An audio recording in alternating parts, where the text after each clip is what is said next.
કેમ છો? Good morning મારા વાલા મિત્રો. આજે તારીખ થઈ ગઈ છે 18/6/2026 અને વાર થયો મિત્રો આજે ગુરુવારનો દિવસ. Last but one weekly trading સેશનનો લાસ્ટ બટ વન એટલે કે છેલ્લેથી આગળનો દિવસ. અને પહેલા 3 દિવસ મિત્રો બહુ જ સારા રહ્યા. આ વીક ખૂબ જ સારું લાગી રહ્યું છે. જો આ 2 દિવસ હજુ પણ સારા નીવડે તો લગભગ બધું સારું છે. ક્રૂડ ઓઇલ નીચે આવી ગયું છે, ખરું ને મિત્રો? ડોલર પણ રૂપિયાની સામે થોડો વીક પડ્યો છે, 95ની અંદર આવી ગયો છે.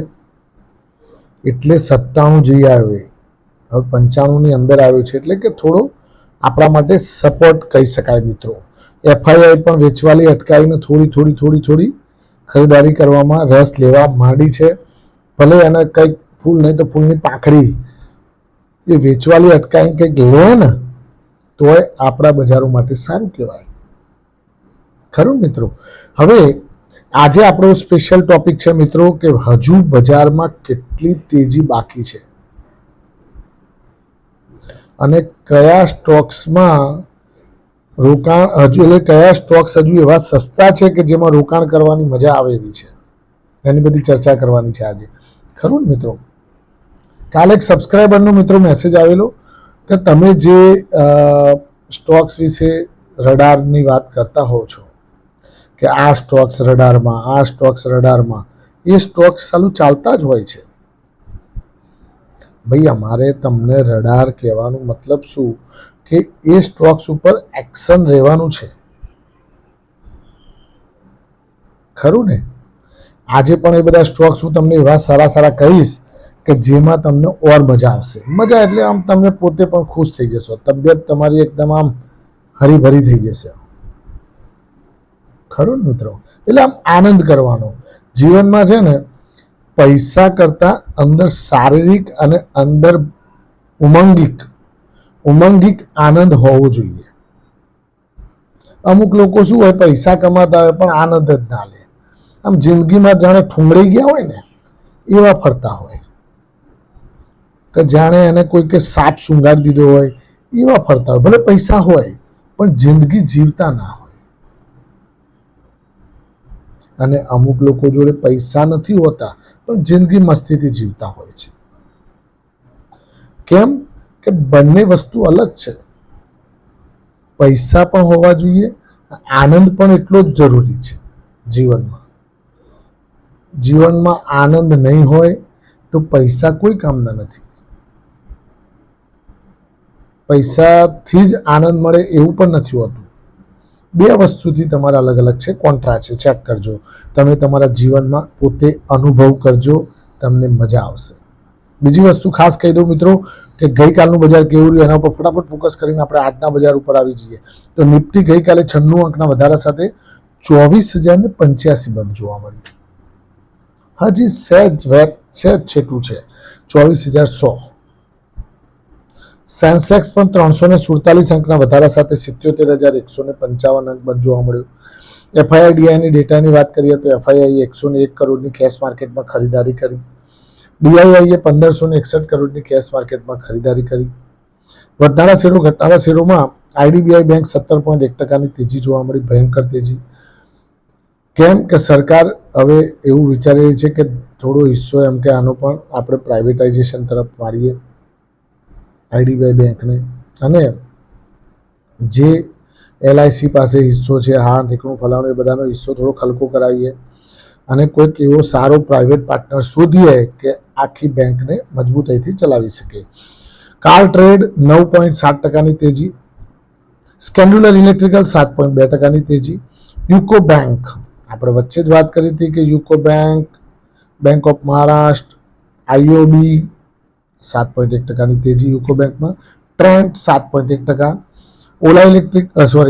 ઓલેક્ટ્રા ગ્રીનટેક 6.7%ની તેજી. ડેટા પેટર્ન 6.5%ની તેજી. હવે ઘટનારા શેરો પર ફોકસ કરીએ તો ઘટનારા શેરોમાં મિત્રો ટાટા મોટર્સ પેસેન્જર વ્હીકલ પહેલા નંબરે ઘટવામાં મોખરે હતો, 8.5% નીકળી ગયો. 8.5% સ્વાહા, 30 થી 32 રૂપિયા નીકળી ગયો. બીએસસી બોમ્બે સ્ટોક એક્સચેન્જ 3.9%ની મંદી. એ પણ ગઈકાલે 4,000ની અંદર આવી ગયો. આરતી ઇન્ડસ્ટ્રીઝ 3.5%ની મંદી. સાયન્ટ લિમિટેડ 3.5%ની મંદી. એમ્બેસી ડેવલપમેન્ટ 3.3%ની મંદી. ફર્ટિલાઇઝર એન્ડ કેમિકલ ત્રાવણકોર 3%ની મંદી. કોલગેટ પામોલિવ એમાં પણ 3%ની મંદી. આજના બજારની વાત કરી લઈએ ફટાફટ મિત્રો. તો આજે મિત્રો બજારમાં તેજી શું ચાલુ રહેશે? તો આના પ્રશ્નના જવાબના ભાગરૂપે કહી દઉં કે આપણે બધું જ નેગેટિવ હજમ કરી ગયા છીએ અત્યાર સુધી આપણે બધું જ નેગેટિવ જેટલું હતું ને એ બધું હજમ કરી ગયા. આવા દો કરી હવે નવી તેજીનો ચાકડો આવે તો નવાઈ ન પામતા.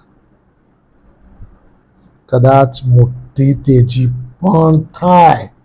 કદાચ કહું છું, શબ્દ સાંભળવા.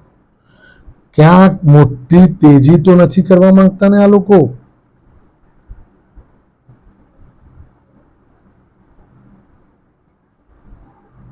હેવી તેજી બની શકે ખરું ને મિત્રો? તો આપણે સર્વપ્રથમ જોઈ લીધું કે ભાઈ શું ધ્યાનમાં રાખવા જેવું છે, રાઈટ? હવે મને લાગ્યું છે, તમને જે લાગતું હોય કોમેન્ટમાં લખજો કે શું થઈ શકે છે. બીજું કે કયા સ્ટોક્સ હજુ સસ્તા છે, તો હું તમને નામ આપું છું, એને તમે માર્ક કરજો. પહેલા નંબરે સુઝલોન હજુ સસ્તો છે. જે પ્રમાણેનું એનું કામકાજ છે એ પ્રમાણે 59 રૂપિયા ભાવ છે. છેલ્લા 3 દિવસમાં એ લગભગ 10 થી 12% જેટલો વધી ગયો છે. પરંતુ હજુ પણ મને આ સ્ટોક્સ આ ભાવમાં હજુ સસ્તો લાગે છે.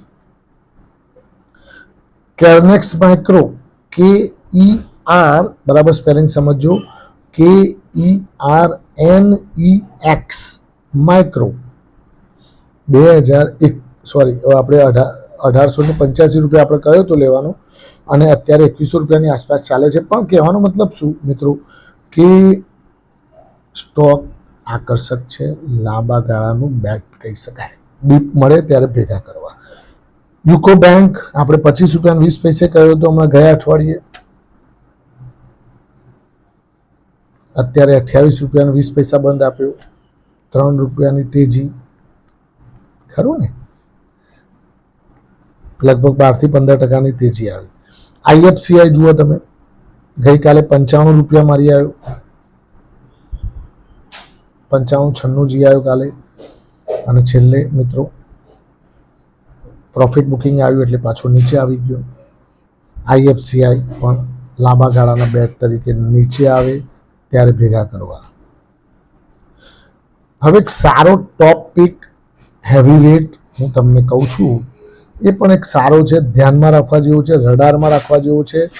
પોતાના ફાઇનાન્શિયલ એડવાઇઝરને પૂછીને જ ઇન્વેસ્ટમેન્ટ કરજો, રઘવાના કરતા.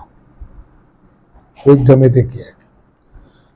સારો ફર્સ્ટ ક્લાસ હેવી વેટ સ્ટોક્સમાં હિન્દાલ્કો મેં તમને પહેલાં પણ કહ્યું હતું, આજે પણ કહું છું કે લાંબા ગાળાનું બેટ છે. ધ્યાન રાખજો, 1500, 2000, 2500, 3000, 2030, 2035માં આવશે.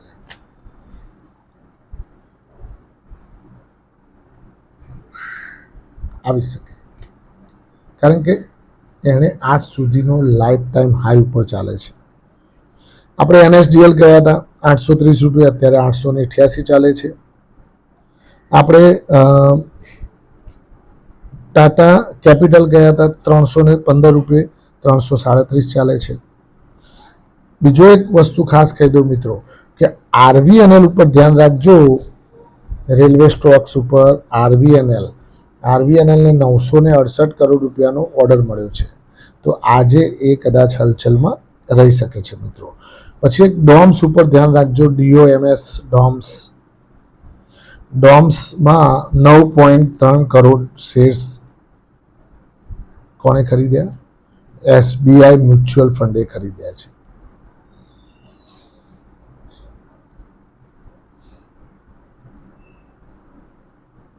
SBI મ્યુચ્યુઅલ ફંડે ખરીદારી કરી, સામે કોઈ જે ઇન્સ્ટિટ્યુશનલ ઇન્વેસ્ટર હોય એણે એટલી જ ક્વોન્ટિટી સ્ટોક્સ વેચ્યા છે. એટલે બ્લોક ડીલ ગઈકાલે જોવા મળી ડોમ્સની અંદર.